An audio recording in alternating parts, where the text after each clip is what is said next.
نحمده ونستعينه ونستغفره ونتوب إليه ونعوذ بالله من شرور أنفسنا ومن سيئات أعمالنا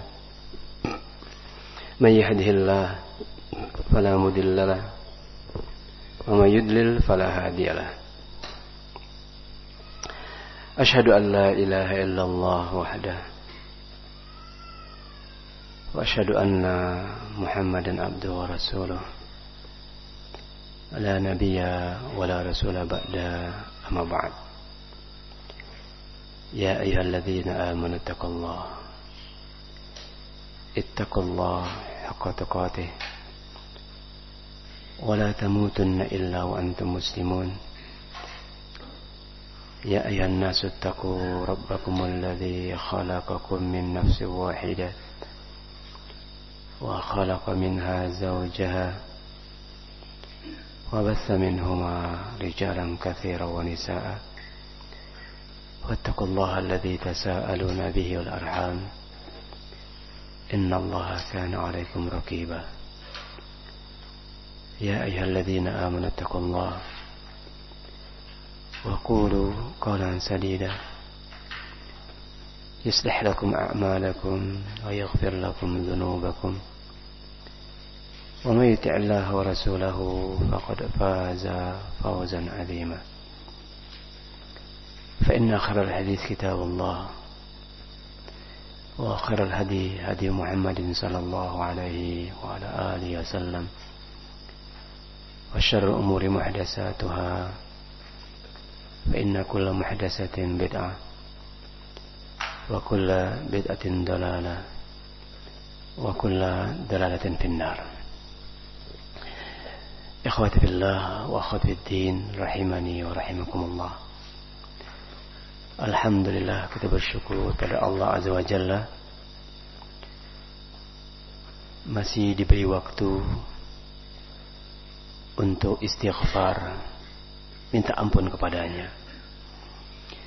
Alhamdulillah, kita bersyukur pada Allah, kita masih diberi kesempatan untuk tobat kepada Allah atas dosa-dosa yang pernah kita lakukan. Alhamdulillah, kita memuji Allah Subhanahu wa taala yang masih memberikan waktu dan kesempatan kepada kita untuk beramal soleh, untuk mengumpulkan bekal kita untuk kehidupan kita pada yaumul qiyamah. Segala puji bagi Allah Azza wa Jalla yang menakdirkan kita untuk hadir majelis ilmu agar mengetahui hukum-hukum Allah, syariat-syariat Allah, perintah-perintah Allah dan sunnah-sunnah Rasulullah. Semoga kita mendapatkan ilmu yang bermanfaat, ilmu yang membuahkan rasa khasyah, ilmu yang menimbulkan rasa takut kita kepada Allah Azza wa Jalla. Karena memang yang namanya jannah adn, dzalika liman khasyya rabbah, Allah persiapkan bagi orang-orang yang punya rasa khasyah, yang memiliki rasa takut kepada Allah Azza wa Jalla. Ikhwati billah rahimani wa rahimakumullah jami'an, barakallahu fikum. Kita masih membaca di dalam kitab Al-Jawabul Kafi liman sa'ala anid dawa'i syafi, atau yang disebut dengan ad-da'wa dawa, yaitu penyakit dan juga obat-obatnya. Ikhwati billah rahimani wa rahimakumullah, kita sudah membaca sekian hadis Rasulullah sallallahu alaihi wasallam tentang pengaruh-pengaruh dosa, akibat jelek dari perbuatan dosa yang kita lakukan, baik pengaruh pada jiwa kita, pada jasad kita, pada orang lain, pada keluarga kita, pada lingkungan kita, dan pada alam semesta. Betapa besarnya pengaruh dosa dan maksiat yang kita lakukan. Maka pada malam hari ini kita akan baca lagi beberapa hadis tentang pengaruh-pengaruh maksiat. Mudah-mudahan kita akan tinggalkan berbagai macam bentuk kemaksiatan, karena ternyata efeknya mengerikan. Ikhwati fillah rahimani wa rahimakumullah. Wa fil musnad, disebutkan dalam musnad, wa jami' Tirmidzi, dan di dalam jami' Tirmidzi, min hadis Abi Saleh, dari hadis Abi Saleh, an Abi Hurairah radhiyallahu anhu, dari sahabat Abu Hurairah, semoga Allah meridhoinya. Qala, dia berkata, qala Rasulullah sallallahu alaihi wa alihi wasallam, telah bersabda Nabi Muhammad sallallahu alaihi wasallam, innal mu'mina idza aznaba nukita fi qalbihi nuktatun sauda. Sesungguhnya seorang hamba, apabila seorang hamba itu berbuat dosa, nukita fi qalbihi nuktatun sauda, maka dikasih titik hitam dalam dadanya, dalam hatinya. Maka dalam hatinya dikasih titik hitam. Fa in taba, kalau hamba tadi bertobat, istighfar, astaghfirullahaladzim, kenapa saya berbuat dosa lagi, astagfirullah, dia tobat pada Allah, minta ampun pada Allah, astaghfirullahaladzim, alladzi la ilaha illa huwal hayyul qayyum wa atubu ilaih, aku tobat padamu ya Allah. Fa in taba wa naza'a, dan kemudian dia berhenti dari perbuatan maksiat yang dia lakukan, wastaghfara, dan dia pun istighfar, sukila qalbuhu, maka bersih lagi, mengkilat lagi hatinya. Hatinya bersih lagi, hilang noda-noda hitam di dalam dadanya. Di dalam hatinya hilang noda hitam tadi. Wa in zada, kalau kemudian dia bermaksiat lagi, berbuat dosa lagi, zadat hatta ta'luwa qalbahu, bertambah lagi titik hitam dalam hatinya. Ada titik hitam lagi, titik hitam lagi, titik hitam lagi, sampai titik hitam itu menutup hatinya. Kamu udah pernah lihat hati kambing belum? Pernah lihat hati kan? Lihat jantungnya kambing, pernah? Jantung sapi? Nah, warnanya bersih kan? Merah. Nah, kadang-kadang berdetak-berdetak, gerak-gerak. Tapi kalau hati manusia juga seperti itu. Kalau dia berbuat dosa, ada titik hitam. Nah, berbuat dosa lagi, maksiat lagi, ada titik hitam lagi. Mulai mencarut, ngomong kotor-kotor, ada titik hitam. Mulai membantah uminya, membantah abinya, ada titik hitam. Belago kayak kawannya, ngejek-ngejek kawannya, ada titik hitam lagi. Nah, nyurukkan sendal kawannya, ada titik hitam lagi. Menghina kawannya, ada titik hitam lagi.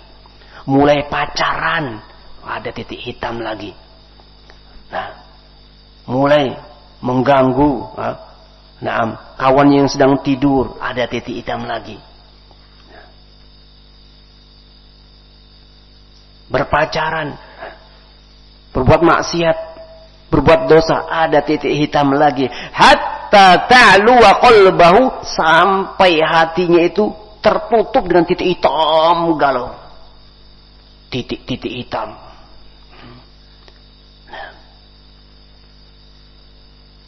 Fadzalika ar-ron. Itulah yang disebut dengan ron. Ar-ron adalah titik-titik hitam yang terdapat dalam hati manusia karena perbuatan dosa dan maksiat. Alladzi dzakarallahu azza wa jalla, yang Allah sebutkan dalam firman-Nya, kalla bal rana ala qulubihim ma kanu yaksibun. Sekali-kali tidak. Bahkan ron, titik-titik hitam, ala qulubihim, yang berada di atas dalam hati-hati mereka, jantung-jantung mereka. Maka nu yaksibun, disebabkan apa yang mereka lakukan. Apa yang mereka lakukan? Maksiat. Berbuat dosa. melihat suatu perkara yang diharamkan, maka ada titik hitam di dadanya, di hatinya. Qala Tirmidzi, berkata Imam Tirmidzi, hada hadisun sahih, hadis ini hadis yang sahih. Wa qala Hudzaifah, dan berkata Hudzaifah, idza aznabal abdu nukita fi qalbihi nuqtatun sauda. Kata Hudzaifah, apabila seorang hamba berbuat maksiat, berbuat dosa, maka dikasih titik hitam dalam hatinya. Nuqtatun sauda, titik hitam. Hatta yasira qalbuhu kasyatir rabda, sampai-sampai hatinya itu naam seperti syat, saya ekor kambing yang robda, yang berwarna hitam. Pernah lihat kambing warna hitam? Kambing warna hitam. Ya itulah, seperti itulah hati manusia kalau banyak berbuat dosa dan maksiat, maka hatinya berubah menjadi hitam. Maka istighfar, astagfirullahaladzim. Minta maaf ya kawannya, maaf yo, salaman, tadi saya nakal. Ngomong dan uminya dan abinya, afan ya umi, afan ya abi. Saya berbuat salah, saya melawan, saya membentak, saya marah ke umi, maaf, maafkan saya umi. Ketika dia berani minta maaf, dia beristighfar dan berhenti dari perbuatan dosanya, maka hatinya kembali bersih lagi, kembali putih lagi, hatinya bersih. Sehingga ketemu Allah kalau mati dalam keadaan hatinya selamat. Illa man atallaha biqalbin salim, kecuali orang yang berjumpa dengan Allah dalam keadaan hatinya selamat, selamat dari noda-noda titik-titik hitam karena kemaksiatan. Selamat dari noda-noda kesyirikan, noda-noda kemaksiatan kebid'ahan, dan noda-noda kemaksiatan berupa perbuatan-perbuatan dosa. Bersih hatinya ketika dia istighfar, bertobat pada Allah dan minta ampun kepada Allah Azza wa Jalla. Wa qala Imam Ahmad, dan berkata Imam Ahmad, haddatsana Ya'qub, telah menyampaikan kepada kami Ya'qub, haddatsana Abi, dan telah menyampaikan kepada kami bapakku, an Saleh, dari Saleh.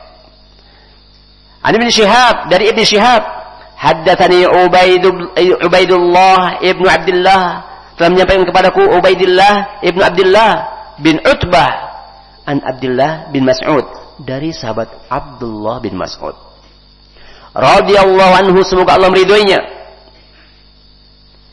Kata Abdullah ibnu Mas'ud, anna Rasulullah sallallahu alaihi wasallam qala, bahwasanya Rasulullah pernah bersabda. Rasulullah bersabda, amma ba'd, adapun setelah itu, ya ma'syara Quraisy, wahai sekalian orang-orang Quraisy.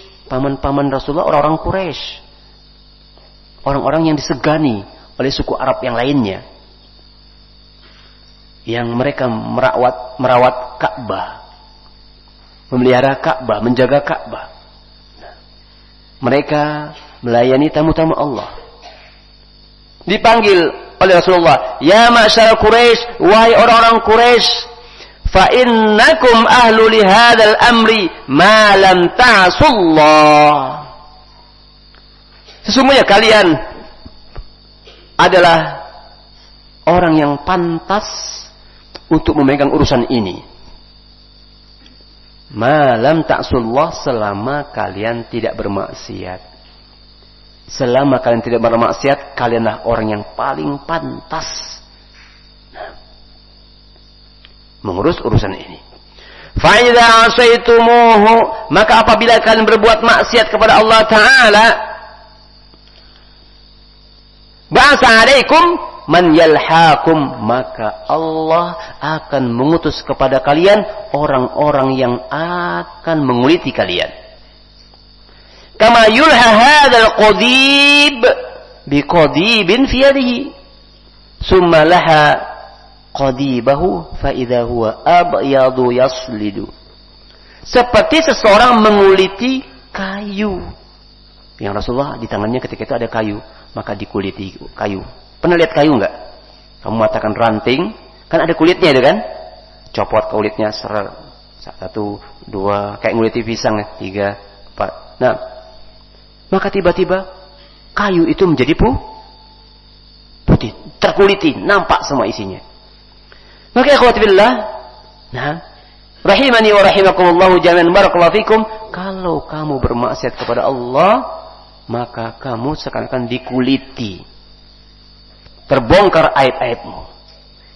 Maka segera istighfar, segera minta ampun kepada Allah, segera tobat kepada Allah Azza wa Jalla. Nah, ikhwati billah, hadisnya dhaif, hadisnya lemah.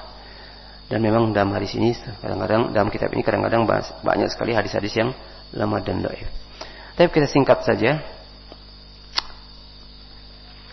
Wadakala Imam Ahmad berkata, dan telah menyebutkan Imam Ahmad an Wahab, dari Wahab, qala, dia berkata, hadisnya di sini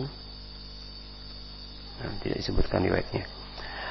Inna Rabba azza wa jalla, sesungguhnya Allah azza wa jalla qala, berfirman. Berarti ini hadis qudsi. Allah berfirman, qala fi ba'di ma yaqulu li bani Israil. Allah berfirman kepada sebagian apa yang dia ucapkan kepada Bani Israel. Allah berfirman kepada sebagian Bani Israel, inni idza uti'tu raditu. Ini sesungguhnya aku, kata Allah, idza uti'tu, apabila aku ditaati, perintahku dikerjakan, laranganku ditinggalkan, yang jelas kalian taat kepadaku, kata Allah, raditu, aku ridho, aku senang, aku cinta, kata Allah, aku ridho, kata Allah. Kalau perintahku ditaati, aku ridho, aku senang.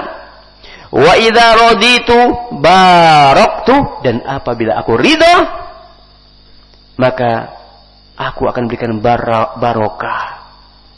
Masya Allah. Allah kalau senang dengan seseorang, Allah panggil malaikat Jibril. Allah panggil malaikat Jibril, dan Allah kasih tahu bahwa Allah cinta, senang dengan si fulan. Maka Jibril pun pergi menyampaikan kepada para malaikat yang lainnya, si fulan dicinta oleh Allah, disayang oleh Allah. Maka semuanya mendoakan orang yang dicintai oleh Allah. Ya khawat billah, Allah kalau ridho, baraktu, kata Allah, aku pun memberikan barokah padanya. Umur orang itu menjadi umur yang barokah. Hartanya harta barokah, dikit hartanya tapi barokah, bermanfaat. Ya.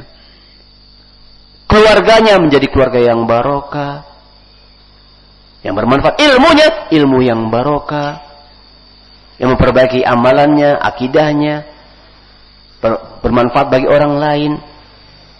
Kata Allah, idza raditu baraktu, apabila aku ridho, aku akan berikan barokah padanya. Walaysa li barakati nihayatun, dan barokahku tidak ada batasnya. Terus berkembang, terus bertambah ilmunya, terus bertambah amal solehnya, terus bertambah anak-anaknya, anak yang soleh, semakin baik, terus tidak ada batasnya. Tetapi sebaliknya, kata Allah Ta'ala, wa idza usitu ghadibtu, tapi ingat, kalau kalian bermaksiat kepadaku, menentangku, tidak mengerjakan perintahku, bermaksiat kepada Allah Ta'ala, lebih-lebih melakukan kesyirikan, menyekutukanku, kata Allah. Kalau kalian melakukan perbuatan maksiat, yang paling besar adalah syirik. Bermaksiat kepada Allah, melakukan kesyirikan, termasuk maksiat juga adalah kebid'ahan. Dan termasuk kemaksiatan juga mencuri, membunuh, berzina, mencaci maki, merendahkan orang, melawan orang tua, membentak dan yang lainnya. Wa idza usitu ghadibtu, apabila aku dimaksiati, kata Allah, aku marah, aku murka, kata Allah. Wa idza ghadibtu la'antu, dan apabila aku murka, Apabila aku marah kata Allah, la'antu, aku melaknat. Dilaknat. Nah, dilaknat oleh Allah. Wala'nati tablughu sabi'a minal walad. Dan laknatku kata Allah bukan hanya orang yang bermaksiat kepadaku, tetapi sampai 7 keturunannya. Nah, mengerikan. Allah kalau marah nggak main-main. Nah, Allah melaknat, dan laknat Allah itu sampai 7 dari anaknya. Luar biasa, mengerikan. Masih mau bermaksiat kepada Allah? Masih mau kemudian melakukan kesyirikan kepada Allah, menyekutukan Allah, meminta bantuan syaitan-syaitan dari kalangan jin, sehingga kaya raya, dengan persugihan atau yang lainnya, maka 7 turunannya, 7 keturunannya, semuanya diikuti oleh jin yang disebut dengan jin nasab. Bisa jadi yang demikian maksudnya. Wallahu a'lam bishawab. Yang jelas kalau Allah marah, Allah melaknat, dan laknat Allah sampai 7 keturunan. Mengerikan.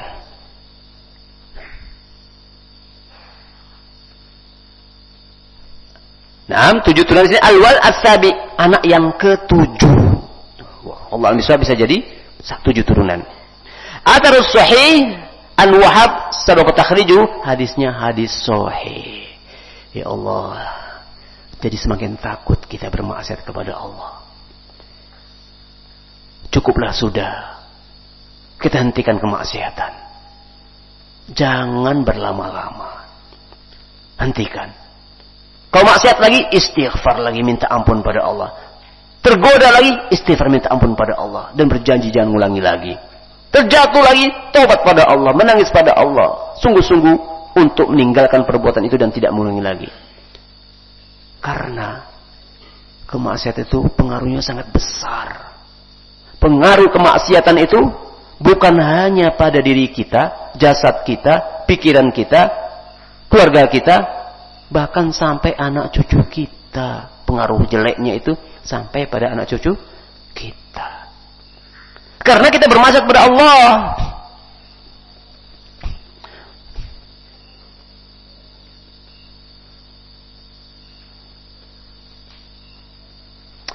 Zakar aidan, disebutkan juga an Waqi' dari Waqi'.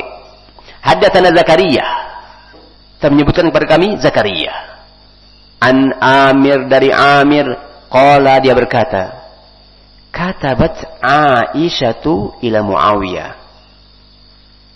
Aisyah pernah menulis surat yang dikirimkan kepada Muawiyah. Aisyah nulis surat dikirimkan kepada Muawiyah. Yang isinya, radhiyallahu anhuma, semoga Allah meridhoi keduanya, isi suratnya, amma ba'du. Adapun setelah itu, setelah memuji Allah, amma ba'du. Adapun setelah itu, fa innal abda, kata Aisyah, sesungguhnya seorang hamba, idza amila bi ma'siyatillah, apabila dia melakukan perbuatan kemaksiatan kepada Allah, ada hamidahu minan nasi zaman. Allah, kalau dimaksiati, Allah jadikan orang yang memujinya berubah menjadi mencelanya. Istrimu yang tadi sayang pada kamu, cinta dan kamu, ucapannya menyenangkan hati. Kamu bermaksiat kepada Allah di luar, sembunyi-sembunyi, nggak ada yang tahu. Pas pulang ke rumah, tahu-tahu istrimu marah-marah denganmu. Nggak tahu apa sebabnya, nggak ngerti. Tahu-tahu marah-marah sendiri sebagai hukuman dari Allah kepadamu. Atau orang lain yang tadi memujimu, tahu-tahu mencelamu. Maka ikhwat fillah, ini diantara pengaruh atau bahaya-bahaya kemaksiatan yang sudah sekian hadis Rasulullah kita baca. Nah, maka kami langsung pindah ke fasal yang berikutnya. Naam, di antara pengaruh-pengaruh maksiat. Fasal. Walil ma'asi minal athar al-qabihah. Bagi orang yang bermaksiat ada asar-asar, ada pengaruh-pengaruh yang jelek. Al-qabihah, yang buruk. Al-mazmumah, yang tercela. Bagi orang yang bermaksiat ada bekas-bekas yang buruk, yang tercela. Nah, wal mudirrah, dan ada perkara-perkara yang berbahaya. Bil qalbi, pengaruh jelek pada hatinya. Pengaruh jelek yang tercela pada hatinya. Bahaya pada hatinya. Wal badani, dan juga bahaya bagi badannya. Badannya rusak. Contohnya kamu bermaksiat, ngerokok misalnya ya. Kalau ngerokok kan suatu kemaksiatan yang sudah umum ya, yang sampai-sampai manusia itu nggak menganggap itu perbuatan dosa lagi, nggak maksiat. Saking banyaknya manusia yang bermaksiat, lah biasa, seakan-akan bukan maksiat. Maka badannya rusak, hatinya rusak. Bukan hanya rusak fisiknya, rusak juga kolbunya. Hatinya menghitam, hitam betul-betul hitam. Paru-parunya menghitam, mulai batuk-batuk, nah, mulai kemudian lehernya jebol, bolong lehernya, mulai kemudian impotensi, tidak bisa berhubungan dengan istrinya, mulai sakit jasadnya, nah, mulai pusing-pusing kepalanya, darah tinggi, suka marah-marah, nah. Pengaruh maksiat, nah, maka akan berbahaya. Pengaruhnya buruk, jelek, tercela, dan berbahaya bagi hati dan juga badan. Wad dunya, dan juga jelek bagi dunianya. Uang pas-pasan, ndak beli bre, ndak nyobrenya. Isinya ngomel-ngomel. Kamu kan kerja, mana brenya? Kamu beli rokok. Makan kayak kau rokok, kamu ndak balik aja. Tinggalnya rumah, kabur istrinya. Nah, ini juga memiliki pengaruh, dunianya juga rusak. Nah, begitu juga minum-minum khamr, begitu juga ekstasi, minum-minum obat-obat narkoba dan yang lainnya, habis harta kamu. Enggak minum, enggak narkoba, pening pala. Akhirnya terpaksa mau beli obat 1 pil 500.000, 1 kali minum 500.000, play, seakan-akan di surga. Pas pengaruh obatnya habis, kayak anjing kehausan. Kadang nggak ada duit, maling, merampok, mencuri. Yang penting dapat kapsulnya. Nggak dapat berhasil mencuri, ambil pisau, darahnya disayat, tangannya disayat, diminum. Karena masih ada pengaruh obatnya, minum darah. Demikian pengaruh-pengaruh jelek dari kemaksiatan yang kita lakukan. Pengaruhnya bagi badan, pengaruhnya bagi dunia kita, pengaruhnya bagi hati kita. Wal akhirati, dan juga pengaruhnya bagi akhirat kita. Sehingga kita tidak bersemangat mengkaji Al-Quran dan Sunnah. Mau beramal, malas. Mau sedekah, nanti tidak bisa beli rokok. Mau ta'awun ala birri wat taqwa, untuk bangun masjid, wah, ganja nanti saya nggak beli. Kalau saya nggak beli ganja nanti saya pusing. Terhalang amal-amal akhiratnya, sehingga nggak bisa beramal soleh. Kalau datang di majelis ilmu, nanti disindir, nggak enak, terhalang dia. Ma la ya'lamuhu illallah, dan pengaruh-pengaruh jelek yang lainnya yang tidak ada seorang pun yang tahu kecuali hanya Allah. Masih sangat banyak sekian deretan pengaruh-pengaruh jelek, asar-asar kemaksiatan. Nah, bekas-bekas dari kemaksiatan itu pengaruhnya sangat banyak. Ada yang sebagian kita ketahui, sebagian besar kita nggak tahu, saking banyaknya pengaruh kemaksiatan. Asar dari kemaksiatan. Faminha, di antara pengaruh asar bekas-bekas kemaksiatan, yaitu hirmanul ilmi, Allah haramkan bagi dirinya mendapatkan ilmu. Allah haramkan dia mendapatkan ilmu.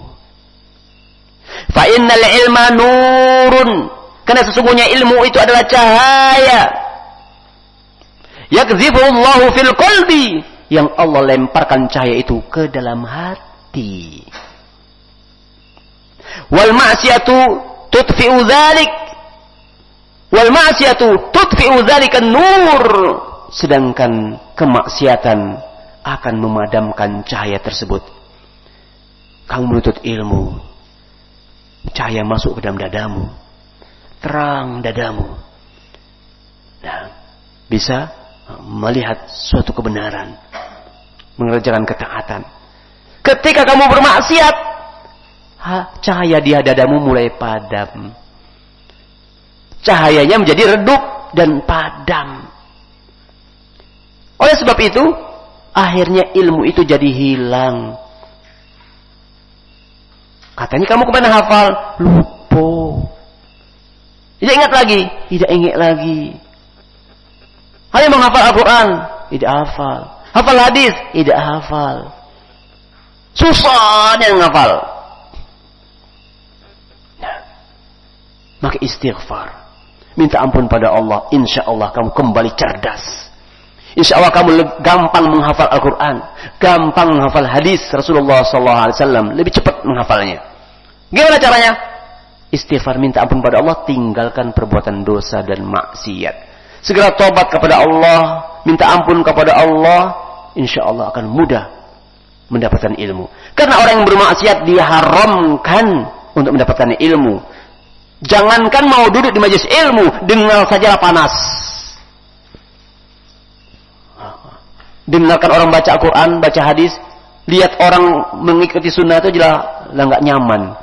Alah, itu orang-orang ekstrim itu tuh. Orang-orang yang eksklusif itu tuh. Orang-orang yang mau menang sendiri itu tuh. Dia nggak suka lihat orang melaksanakan Al-Quran dan sunnah, nggak suka. Kenapa? Karena Allah haramkan bagi mereka mendapatkan ilmu. Karena hatinya penuh dengan noda-noda kemaksiatan. Berbeda dengan orang yang takwa. Nah, senang, pengen aku seperti dia, bisa sholat berjamaah, bisa baca Al-Quran, bisa menghafal Al-Quran dan sunnah, bisa ta'awun 'alal birri wat taqwa. Senang dia. Tetapi orang yang bermaksiat tidak suka untuk hadir di majelis ilmu karena memang diharamkan mendapatkan ilmu. Walamma jalasa Syafi'i, ketika Imam Syafi'i bermajlis baina yaday Malik, di hadapan Imam Malik. Imam Syafi'i, duduk di depannya Imam Malik. Imam Malik adalah gurunya Imam Syafi'i. Wa qara'a alaihi, kemudian Imam Syafi'i setoran hafalan. Membacakan hafalannya kepada Imam Malik. Ustaz Malik. Nah, Ustaz Malik katanya Imam Malik. Dia membacakan kepada Imam Malik. A'jabahu ma ra'a min wufuri fitnatihi. Maka Imam Malik terkagum-kagum melihat kecerdasan dari Imam Syafi'i yang luar biasa.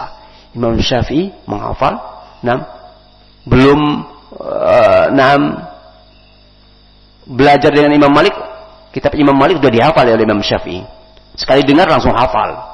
Kitab Muwatta'nya dihafal oleh Imam Syafi'i. Imam Malik, saya hafal kitab Anda begini. Coba baca. Dibaca. Subhanallah, hafal dia. Luar biasa. Wa tawaqqudi zakaihi. Dan Imam Malik mengakui kecerdasan Imam Syafi'i, jenius camkoha. Imam Syafi'i luar biasa cerdasnya. Wa kamali fahmihi, dan sempurnanya pemahaman Imam Syafi'i. Faqala, maka dia berkata, kata Imam Malik, inni arallah qad alqa ala qalbika nuran. Wa Imam Syafi'i, sesungguhnya aku melihat bahwa Allah telah melemparkan ke dalam dadamu cahaya. Wa Imam Syafi'i, aku melihat Allah telah melemparkan cahaya ke dalam dadamu, sehingga engkau hafal ayat-ayat Allah, hadis-hadis Rasulullah, ilmu-ilmu bermanfaat engkau hafal. Berarti Allah telah melemparkan cahaya ke dalam dadamu. Fala tutfi'hu bizulmatil ma'siyah. Jangan engkau padamkan cahaya yang Allah lemparkan ke dalam dadamu dengan kemaksiatan. Jangan dipadamkan. Jangan berbuat maksiat, biar terus bercahaya, biar terus terang, biar terus cerdas. Wa qala Syafi'i rahimahullah ta'ala, berkata Imam Syafi'i rahimahullah ta'ala, dulu dia mengadu kepada gurunya yaitu Imam Malik. Kata Imam Syafi'i, syakautu ila Waki' su'a hifzi. Imam Syafi'i berkata, syakautu, aku pernah mengeluh ila Waki' kepada guruku yaitu Waki' su'a hifzi, karena jeleknya hafalanku. Imam Syafi'i bisa menjadi jenius, cerdas, bukan tidak menghadapi tantangan rintangan. Beliau dulu juga sama seperti kita, susah menghafal. Dia mengeluh dengan gurunya yang bernama Waki'. Aku mengeluh kepada guruku yaitu Waki' su'a hifzi, karena jeleknya hafalanku. Ngafal susah, pas lah dapet lupa lagi. Jeleknya hafalanku, kata Imam Syafi'i. Fa arsyadani ila tarkil ma'asi, maka Imam Waki' membimbingku agar aku meninggalkan kemaksiatan. Susah nih ngafal. Satu Waki', gurunya Waki'. Gimana Waki', gimana susah? Lupa ini lupa. Udah, tinggalkan kemaksiatan. Tobat pada Allah, istighfar pada Allah, minta ampun pada Allah, tinggalkan kemaksiatan. Wa qala, dan Imam Waki' menyatakan, i'lam, ketahuilah, bi annal ilma fadlun, sesungguhnya ilmu itu adalah karunia, memiliki keutamaan. Wa fadlullah, dan karunia Allah, la yu'tahu 'asi, tidak Allah berikan kepada orang yang bermaksiat. Ilmu Allah itu tidak Allah berikan kepada orang yang bermaksiat. Maka semenjak itu Imam Syafi'i tidak pernah bermaksiat. Artinya dia tinggalkan kemaksiatan, tobat pada Allah, minta ampun pada Allah. Hafalannya luar biasa, gampang menghafal, sampai Imam Malik terkagum-kagum dengan kecerdasan Imam Syafi'i. Setelah itu, ingin hafal Al-Quran, tinggalkan maksiat. Ingin Allah takdirkan hadir majelis ilmu, tinggalkan maksiat. Ingin bisa paham Al-Quran dan Sunnah, tinggalkan maksiat. Ingin agar bercahaya hatinya, tinggalkan kemaksiatan. Ingin supaya badannya sehat, nggak gampang sakit, tinggalkan maksiat. Ingin hatinya cerdas, bersih, tinggalkan kemaksiatan. Ingin supaya rezekinya lancar, tinggalkan maksiat. Istighfar, minta ampun pada Allah. Kenapa? Wa minha, di antara pengaruh jelek dosa, asar dari kemaksiatan, yaitu hirmanur rizki. Allah haramkan orang tersebut dapat rizki. Allah haramkan seseorang itu mendapatkan rizki. Wa fil musnad, di dalam musnad disebutkan, innal abda, sesungguhnya seorang hamba, la yuhramur rizqa, sungguh-sungguh diharamkan rizki padanya, bidzambi yusibuhu, disebabkan dosa yang menimpanya, yang ditimpakan kepadanya.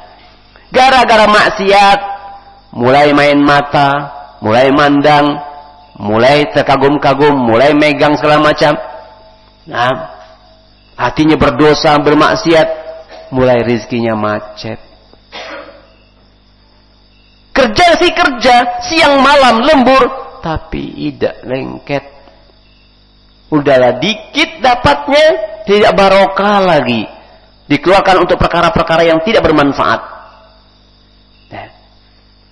Pinjam sana, pinjam sini, orang nggak percaya lagi. Lah tahu, paling digunakan di rokok, paling untuk maksiat, paling untuk ini orang, sehingga susah. Badan sehat, kuat, lulusan sarjana ini itu, tapi susah cari duit. Kalaupun dapat kerjaan, tidak barokah hasilnya. Kenapa? Allah haramkan rizki kepada orang-orang yang bermaksiat. Mau supaya rezekinya lancar, istighfar, minta ampun pada Allah, tinggalkan kemaksiatan. Ikhwati fillah, hadis ini dhaif, sekalipun maknanya memang demikian. Faqad taqaddam, sebagaimana yang telah lalu. Kama anna taqwallah majlabatun lirizki. Sebagaimana kalau takwa itu akan mengundang rizki Allah. Kalau kita bertakwa kepada Allah, mengerjakan perintah-perintah Allah, meninggalkan larangan Allah, rizki itu terundang, datang dewe. Tanpa kita cari, datang dia. Aduh, aja caranya. Ada-ada saja. Nah, sebabnya tahu-tahu kamu dapat rizki. Nah, berapa ini Pak? 80. Oh ya, saya beli ini. Oh, sisanya untuk kamu aja lah. Alhamdulillah, dikasih. Sudah ada kerjaan belum? Belum. Ikut sana. Saya butuh karyawan, dapat kerjaan. Kamu kerjanya nggak usah lama-lama. Yang penting sholat 5 waktu. Gaji kamu saya naikkan 2 kali lipat. Rizki ada-ada saja.